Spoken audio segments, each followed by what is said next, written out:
Esta historia está envuelta en mito y leyenda. Cómo una tribu de nómadas fraguó el imperio más grande de América en solo 200 años.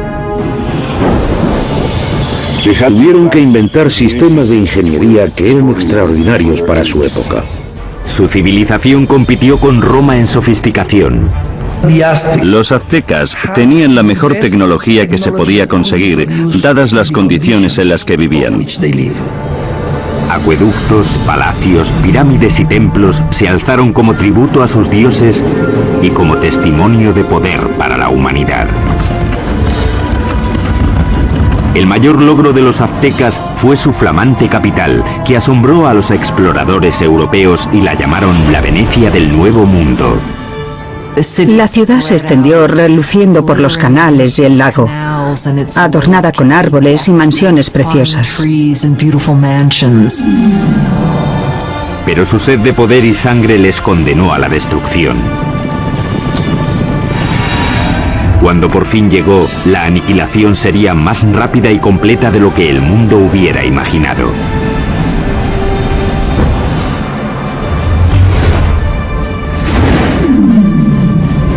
La construcción de un imperio, los aztecas.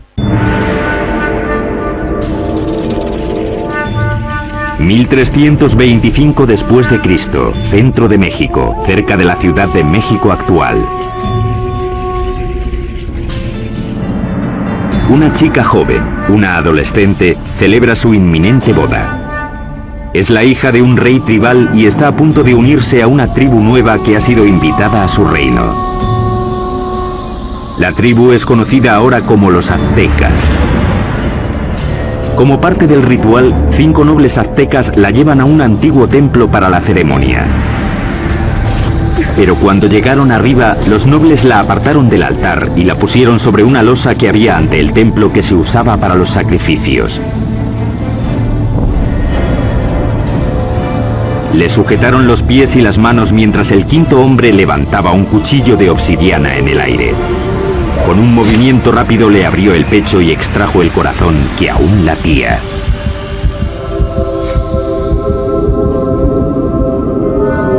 Esa tarde invitaron al rey a una ceremonia para celebrar el matrimonio. Sin embargo, encontró a un sacerdote danzando, vestido con la piel aún brillante de su hija. Como parte del ritual, los aztecas la habían desollado en honor al dios de la fertilidad. Vio aquello y se quedó totalmente horrorizado, porque era su hija. Sus guardias y él persiguieron enseguida a los aztecas hasta el lago y luego hasta la isla donde se habían refugiado. La isla pantanosa no era un lugar acogedor. Y aún así, desde allí los aztecas superarían todas sus expectativas y forjarían el imperio más poderoso de las Américas.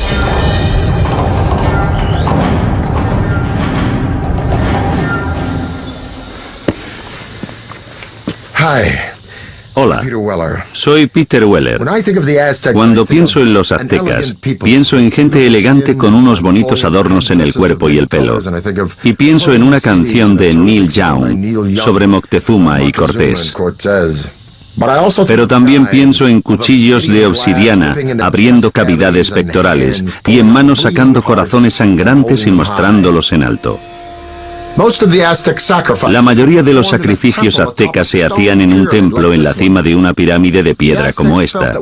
Los aztecas pensaban que sin esas ofrendas el sol dejaría de salir y el universo moriría.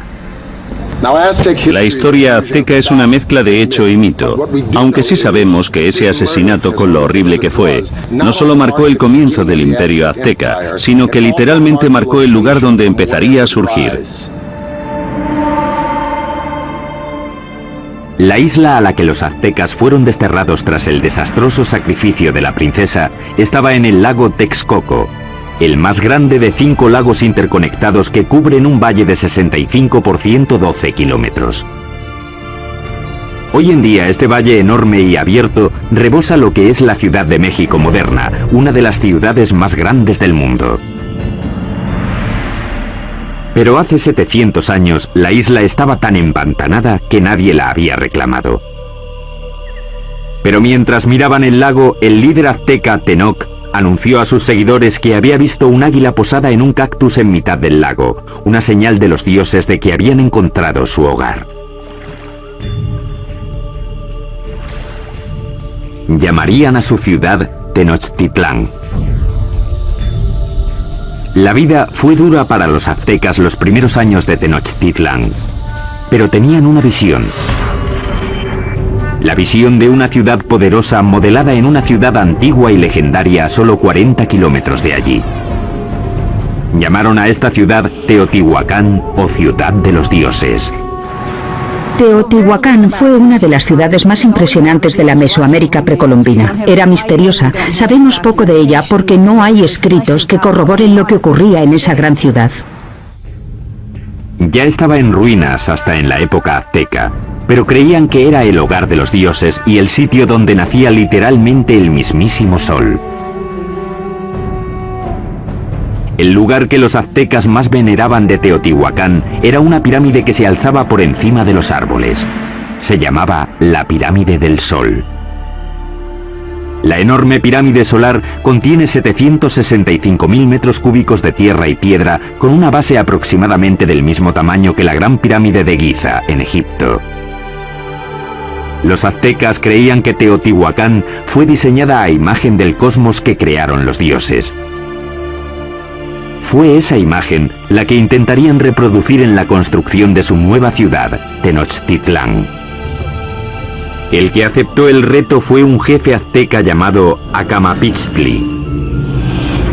En 1376 se embarcó en un plan ambicioso para hacer una ciudad muy avanzada en Tenochtitlán. Pero había un problema. Las islas pantanosas en las que se instalaron requerían mucho trabajo. Cuando empezaran a construir cualquier cosa, empezaría a hundirse. Simplemente no había cimientos sobre los que construir. La solución azteca revolucionaría la arquitectura de las Américas. Empezaron anclando bien los edificios al suelo usando un sistema de pilares de madera. Los trabajadores cortaban estacas de 10 metros de largo por unos 8 o 10 centímetros de ancho. Luego las clavaban en el suelo blando para que sirvieran de cimientos. Los pilares se rodeaban a menudo de piedra volcánica para añadir fuerza. Entonces los albañiles podían hacer muros encima de esa base sin problemas. Consiguieron pilares de madera para sostener la infraestructura, los cimientos de las pirámides. El que no se hundiera ni se inclinara me parece una proeza de la ingeniería.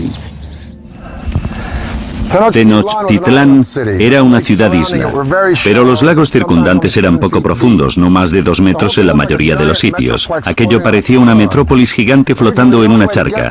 Originalmente la única manera de llegar a la ciudad flotante desde tierra era en barco, pero los aztecas inventaron con el tiempo una serie de pasos elevados de hasta 14 metros de ancho que conectaban la ciudad flotante con las provincias de tierra firme.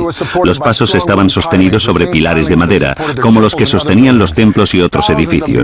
Tuvieron que clavar miles de esos pilares en el lecho del lago, y eso presentaba un reto logístico que solo se podía atajar con una mano de obra fuerte y hábil y los mejores ingenieros de Mesoamérica. Para hacer un paso se ponían 2 filas de estacas. Luego se rellenaba el espacio del medio con piedras y tierra hasta que sobrepasaba el nivel del agua en varios metros.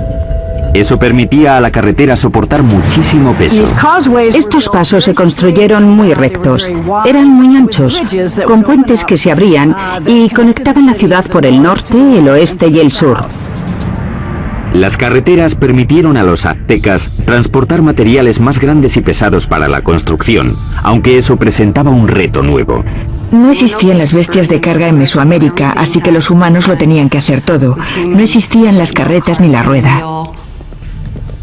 Las cargas pequeñas se llevaban a la espalda, sujetas con una cuerda que se ajustaba a la frente.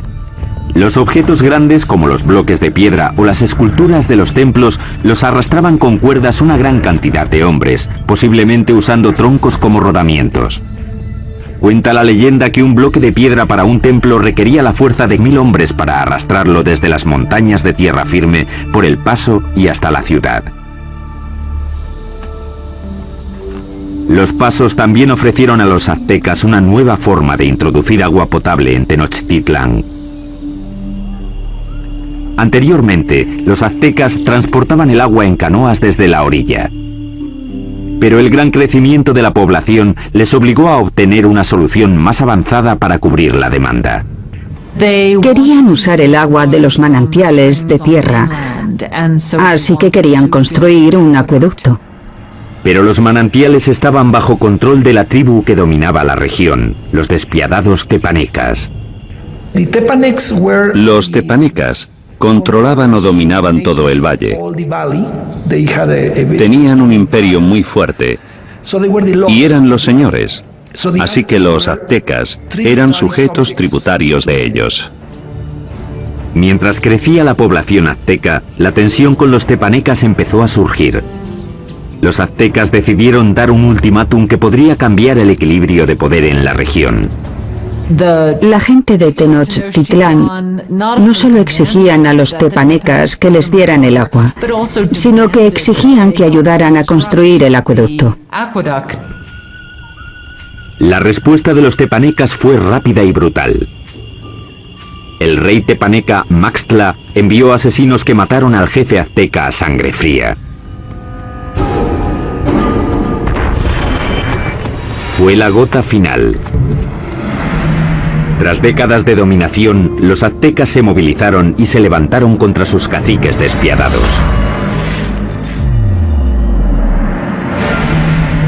E iniciaron una serie de ambiciosos proyectos de construcción alrededor de la ciudad-isla que les valdría la reputación de mejores ingenieros de las Américas.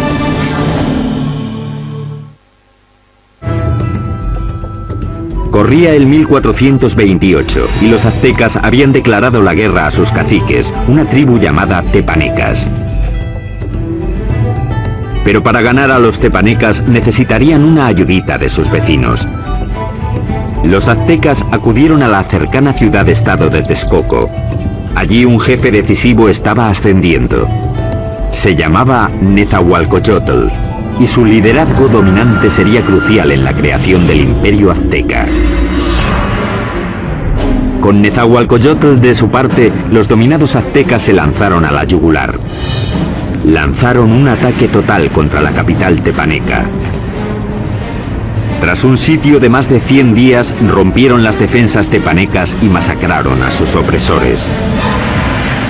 Después de capturar al rey tepaneca Maxtla, el propio rey Nezahualcóyotl le arrancó el corazón y echó su sangre a las aguas del lago Texcoco.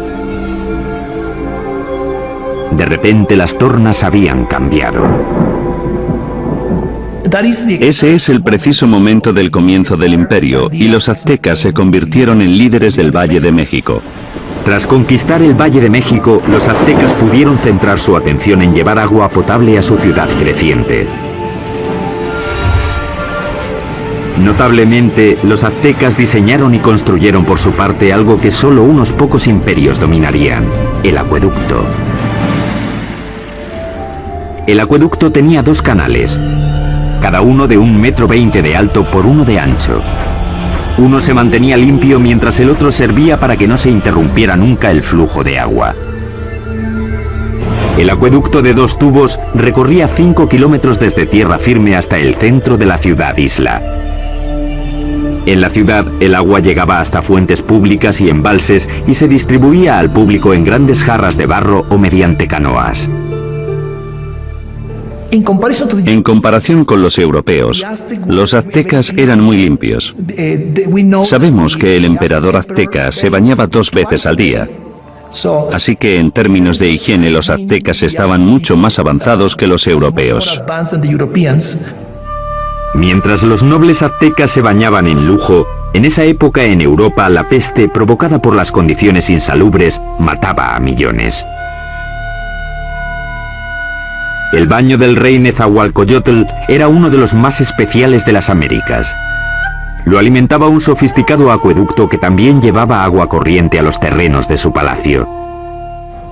Detrás de mí está la colina de Tezcocinco, y en ella, Nezahualcóyotl construyó un fantástico palacio de recreo. Alrededor del palacio había un jardín botánico con todas las flores exóticas de Mesoamérica. Nezahualcóyotl trajo el agua desde las montañas de Sierra Nevada hasta aquí, pasando por las colinas y su palacio, solo para regar las plantas. Para instalar aquí un acueducto, Nezahualcóyotl tuvo que llenar un enorme barranco que había entre Tezcocinco y la siguiente colina. Cuando el agua llegaba a la primera colina, se almacenaba en pequeños remansos construidos para controlar la velocidad del flujo antes de que llegara al acueducto. Tras cruzar el acueducto, el agua corría por un circuito alrededor de la colina de Tezcocinco, desbordándose por los laterales en cascadas para regar los jardines. Acababa en una piscina de roca tallada perfectamente redonda llamada la Bañera del Rey. Desde aquí podía observar sus dominios en Texcoco y su jardín botánico que regaba con su acueducto. Ciertamente es una bañera para un rey. A mediados del siglo XV, mientras el imperio prosperaba, los aztecas decidieron que era hora de elegir un soberano. Se llamaba Moctezuma y sería el primero de los dos emperadores cuyo nombre se conocería hasta ahora. La primera orden del día de Moctezuma fue expandir las fronteras del imperio. Los aztecas capturaron las ciudades-estado que había al sur, hacia el valle de Oaxaca, al oeste hasta el Pacífico y al este hasta el Golfo de México. En 1449, el imperio contaba ya con 15 millones de habitantes. En el corto periodo de 100 años, los aztecas consiguieron lo imposible. Cambiaron el orden del mundo mesoamericano. Pero al tiempo que los aztecas dominaban militarmente, su ciudad-isla era vulnerable a otro tipo de enemigo. Como Nueva Orleans, Tenochtitlán luchaba constantemente con el agua. Y uno de los primeros proyectos de Moctezuma fue proteger la ciudad de las inundaciones. Esto es lo que queda del lago Xochimilco, en la parte sur de Ciudad de México, de los tiempos aztecas de la ciudad de Tenochtitlán. Este lago, como los otros 4 que rodeaban a los aztecas, se alimentaba de manantiales, así que no había ríos o riachuelos por los que drenarse, y si llovía lo suficiente, el nivel del agua subía y se desbordaba por la tierra y la ciudad.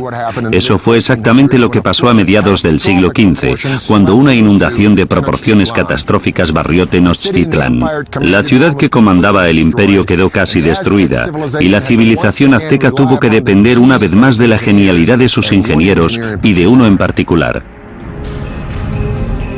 Moctezuma apeló a la ayuda de su antiguo aliado Nezahualcóyotl para proteger la ciudad que estaba reconstruyendo en el lago.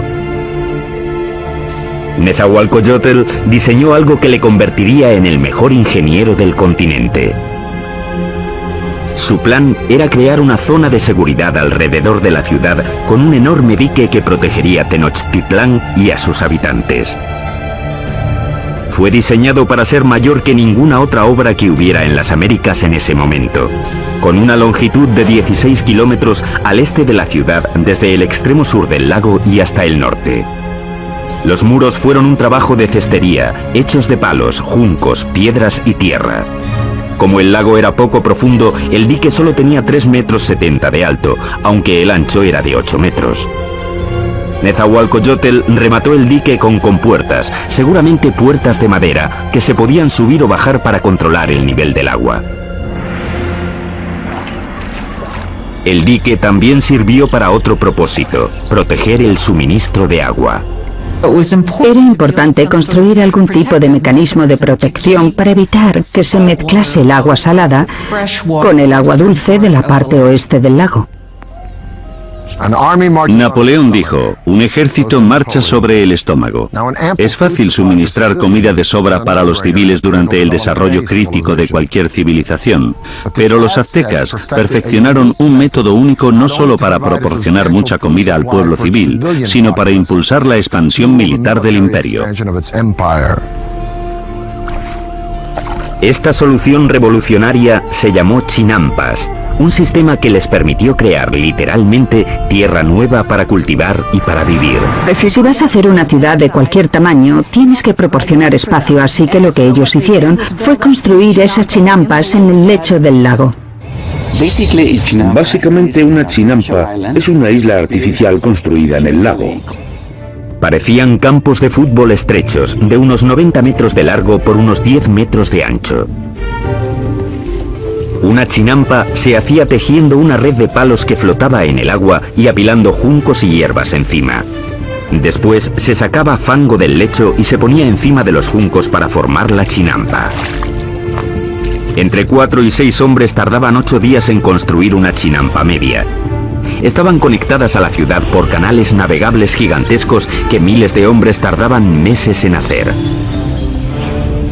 Una chinampa como esta podía producir hasta 7 cosechas al año, mientras que un agricultor en tierra firme podía cosechar 1, 2 o quizá 3 veces como mucho. Cuando una cosecha estaba lista para que la recogieran en una chinampa, los brotes de la siguiente ya estaban saliendo del fango que estaba extendido en un barco adyacente a la chinampa. Entonces, cuando los brotes estaban listos, se llevaban a la chinampa y el ciclo se repetía una y otra vez en cientos de chinampas. Fue esta tecnología lo que hizo que Tenochtitlán pasara de ser una ciudad tribal más en el siglo XIV a una ciudad-estado dominante y próspera. Con la infraestructura de la ciudad lista y enormes tierras bajo su control, los aztecas extendieron las fronteras de su imperio más que nunca. Crearon una red de carreteras muy extensa, superautopistas aztecas. Pero al tiempo que el imperio crecía, también lo hizo la práctica de sacrificios humanos. Muy pronto ríos de sangre corrían por las calles de Tenochtitlán.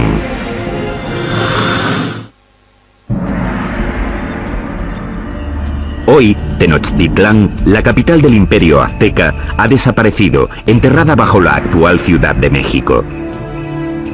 Pero hace 700 años era una capital brillante en ascenso, construida por ingenieros avanzados y liderada por emperadores exuberantes. A finales del siglo XV, la demografía azteca había explotado. Su siguiente gran emperador lanzaría una serie de conquistas que competirían con cualquiera de la historia.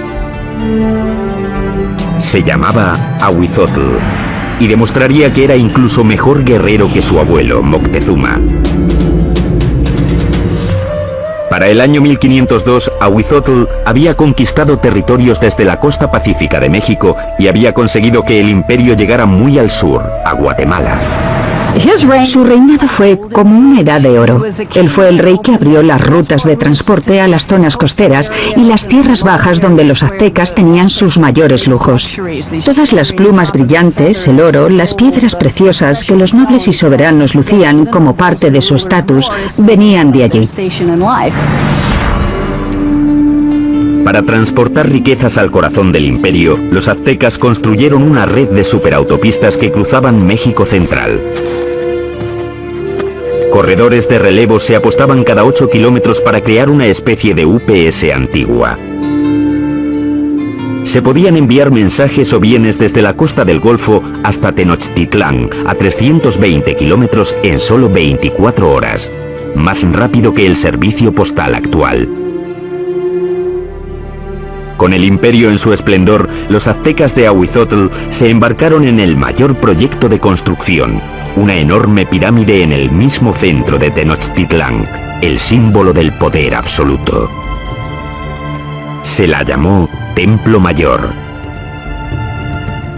La base de la pirámide tenía 75 metros de fondo por 100 metros de ancho y se elevaba a una altura de 15 pisos. Había al menos 117 escalones en 2 escaleras que subían 60 metros y que llevaban a 2 templos en honor a los dioses de la lluvia y de la guerra. El templo se reconstruyó en el mismo lugar 7 veces, comenzando en 1325 con la fundación de la ciudad. La pirámide crecía al tiempo que lo hacía el imperio. Cada piso simplemente se añadía encima del piso anterior. El templo mayor se construyó principalmente con una piedra llamada tezontle, que es volcánica y pesa muy poco. Eso evitaba que el templo se hundiera. Para los suelos y paredes, los aztecas aplicaron un revoque de cal, que era una especie de cemento. Algunos ejemplos encontrados hoy son tan duros como el cemento moderno, incluso después de 500 años.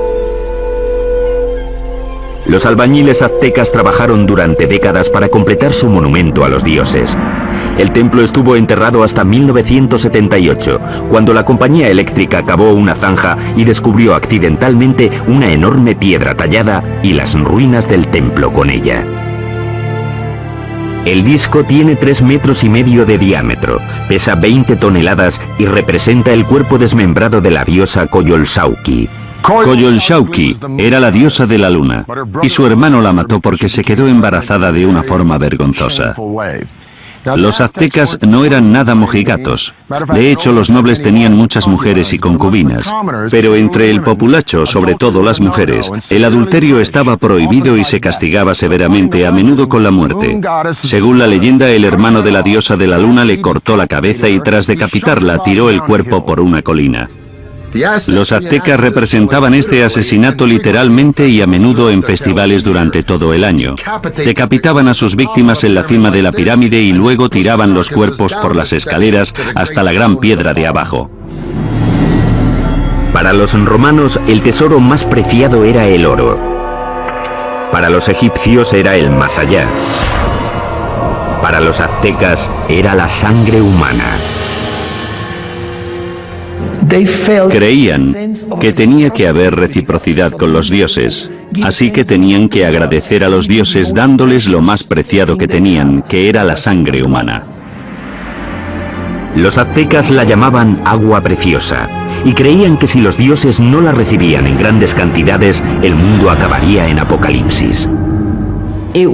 Adornar los muros interiores de los templos con sangre humana fresca era práctica común. Y el olor tenía que ser horrible. Para dedicar su expansión del gran templo, el emperador Azuitzotl hizo un sacrificio en masa. Las cabezas de las víctimas se expusieron con orgullo en estantes alrededor del templo. Según las crónicas, dicen que sacrificaron a 20.000 personas. Desde un punto de vista práctico y desde un punto de vista científico, parece imposible. Así que creo que la crónica, que la escribieron fuentes españolas, quería decir que a sus ojos había muchos. Durante el reinado de Azuitzotl, las sangrías se dispararon. La vida en Tenochtitlán se convirtió en una orgía de muerte. Llevaban tanto a amigos como a enemigos para presenciar los sacrificios. Siempre eran sacrificios rituales, siempre son eventos, pero también eran declaraciones políticas, una forma de intimidación. En el momento de la muerte de Azuitzotl, los aztecas habían institucionalizado los sacrificios y habían convertido los asesinatos en el campo de batalla en un arte. Eran los guerreros más feroces de América, una élite que tendría un espectacular templo dedicado. Pero ni siquiera ellos estaban preparados para la guerra de los mundos que les iba a caer encima.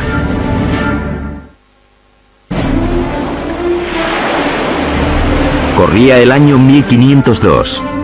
Azuitzotl, emperador de los aztecas, muere. Moctezuma II, un ex sacerdote de 34 años, sube al poder.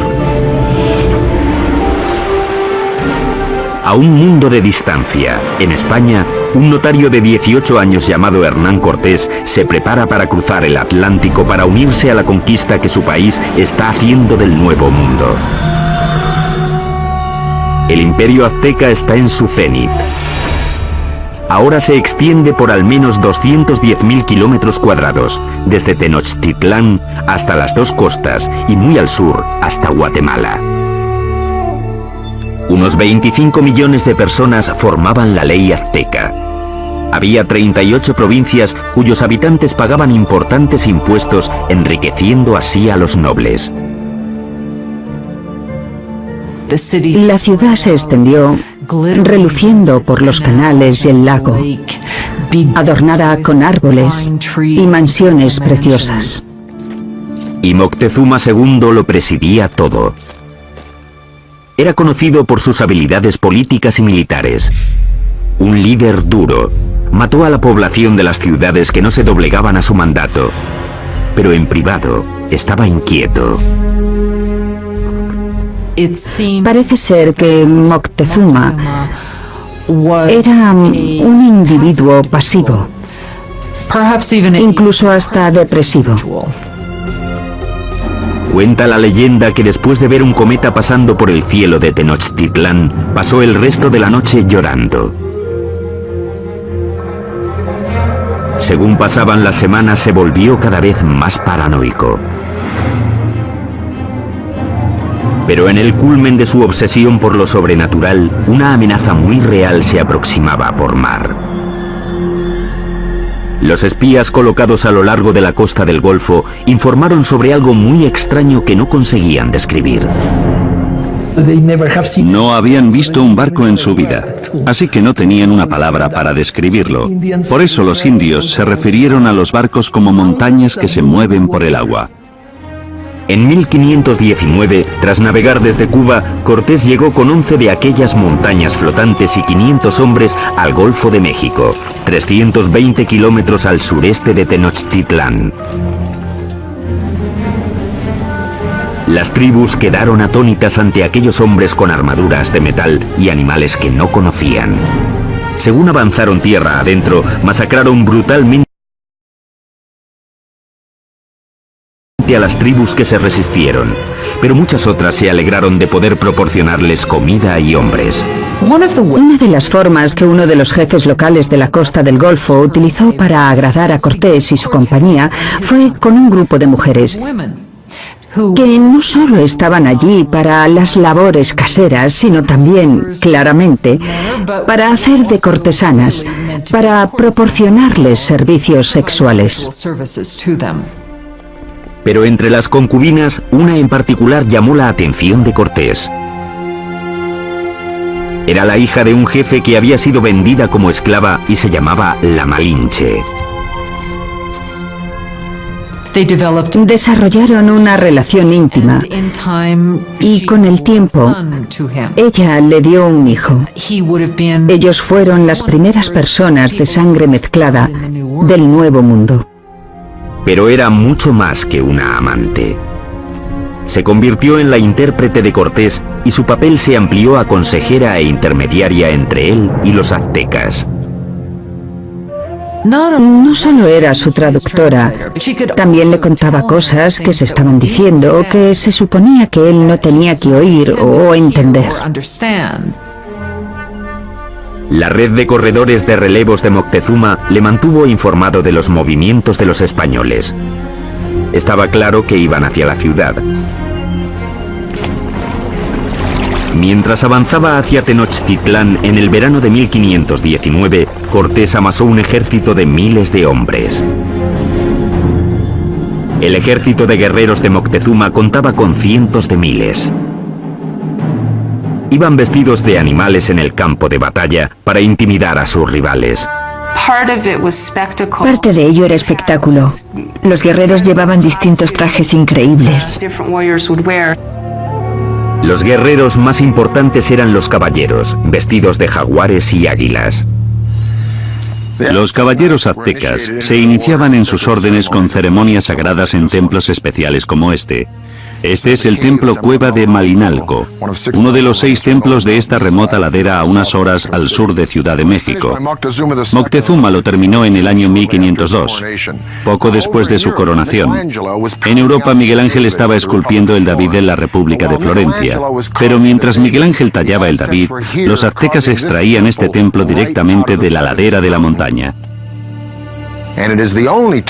Y es el único templo en todo el hemisferio occidental construido de esta forma. Al final de las escaleras de Coalcali se encuentran las esculturas de dos jaguares. A los lados de las puertas yacen los restos de dos guerreros. La puerta representa la boca abierta de una serpiente gigante. Literalmente se puede ver la lengua saliendo del templo. Los aztecas creían que esta era la entrada al centro de la tierra. Los guerreros privilegiados venían aquí, entraban en la sala con esculturas de águilas, les perforaban la nariz y ofrecían sangre en sacrificio para Huitzilopochtli, el dios de la guerra. Pero esta no sería, ni mucho menos, la última vez que los guerreros aztecas vendrían a dar su sangre. El primer encuentro entre Cortés y Moctezuma sería pacífico. Pero el conquistador sabía que un choque enorme y sangriento entre el viejo mundo y el nuevo mundo tendría lugar pronto. Y la aniquilación que tuvo lugar sería uno de los acontecimientos más aterradores de la historia de las Américas.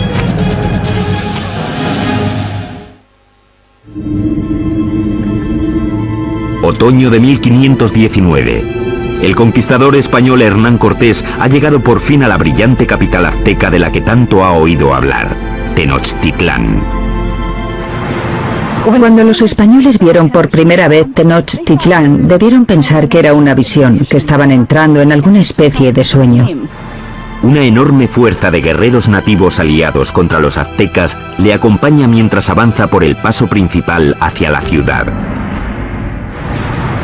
El encuentro entre Cortés y Moctezuma en el paso hacia Tenochtitlán tuvo que ser uno de los acontecimientos más impresionantes de la historia del mundo. Fue un encuentro entre dos mundos distintos. Cortés le ofreció la mano, pero en cuanto lo hizo, los nobles que atendían a Moctezuma le empujaron diciendo: no, no, no, es una indignidad total. Nadie toca a Moctezuma, el gran señor de la tierra. El encuentro de los dos mundos fue pacífico, pero lleno de tensión. Moctezuma en ese momento ya se había vuelto impulsivo y propenso a las crisis de histeria. Así que el encuentro fue para calcular las fuerzas. Aunque los aztecas tenían un sistema diplomático y guerrero mucho más inocente comparado con el sistema tan taimado y ladino de los europeos. Moctezuma invitó a los españoles a quedarse en uno de sus palacios. Resultó ser un error catastrófico. Cuando los españoles entraron en la ciudad, quedaron tan impresionados que les pareció un sueño. En el centro de la ciudad se alzaba el colosal palacio del emperador. El palacio de Moctezuma II era un gigantesco complejo que se extendía por las 3 hectáreas contiguas al gran templo. Uno de los españoles se dio cuenta de que todos los días se reunían 600 nobles en el palacio de Moctezuma para oír las palabras del emperador. Moctezuma recibió a los españoles en una gran cámara de recepciones que había en la entrada, diseñada para que el emperador pareciera omnipotente. Pero el palacio de Moctezuma sería el último que construirían los aztecas. Cuando no llevaban ni una semana de visita, los españoles fueron a la yugular y secuestraron a Moctezuma. Fue un movimiento atrevido, pero compensó. El imperio parecía suyo. Aunque Moctezuma seguía siendo el líder oficial de la ciudad, durante un tiempo no fue más que el portavoz de Cortés. Durante 6 meses, la tensión dentro de los muros de Tenochtitlán se calmó. Entonces, en la primavera de 1520, todo cambió. Una mañana, unos soldados españoles interrumpieron un sacrificio sagrado y mataron a los participantes. El acto desencadenó un alzamiento. Para los aztecas, los españoles habían cometido un sacrilegio inefable. La ciudad quedó sumida en el caos cuando los aztecas marcharon al palacio de Moctezuma. Moctezuma intentó subir a la cima del palacio, hablar con la gente y calmarlos, pero ya no aguantaron más. Moctezuma se había convertido en la marioneta de los españoles, una traición tan enorme a los ojos de su pueblo que le lapidaron y tiraron flechas. Poco después tiraron el cuerpo sin vida de Moctezuma por las escaleras del palacio. Nunca sabremos si murió a manos de los españoles o por las heridas que le infligió su propio pueblo. Y los españoles decidieron que sería un buen momento para irse de la ciudad. La noche del 30 de junio de 1520, los españoles intentaron escapar aprovechando la oscuridad. Pero no quieren deshacerse de las cosas que han cogido y arrastran el peso de todo lo que quieren llevarse. Fueron presas fáciles para los guerreros aztecas que les atraparon en el paso. Los cuerpos se apilaron rápidamente en el agua. 400 españoles fueron masacrados junto a miles de sus aliados indios. Esa escapada ha llegado a llamarse la Noche Triste. Cortés y unos pocos más consiguieron escapar con vida. Los españoles acabarían destruyendo la brillante ciudad de Tenochtitlán. Empezarían cortando la línea vital de la ciudad, el acueducto. Mientras cientos de miles de personas dentro de los muros de la ciudad estaban sin agua, Cortés creó un bloque alrededor de Tenochtitlán para que no recibieran suministros del exterior. Así que la idea del bloqueo era hacer que se rindiera la ciudad por hambre. Pero los aztecas tenían muchísima resistencia y no sería fácil vencerlos. Y lo que decidieron hacer fue lanzar un ataque por tierra y por mar. Durante siglos, el lago que rodeaba Tenochtitlán había constituido una barrera contra los invasores, pero Cortés encontraría una forma de evitarla.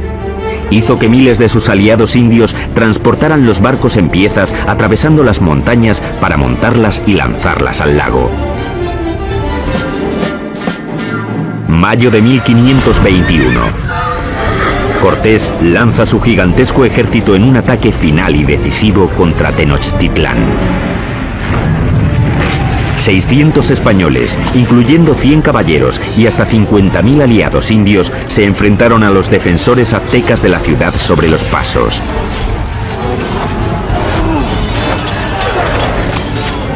La lucha brutal siguió durante meses.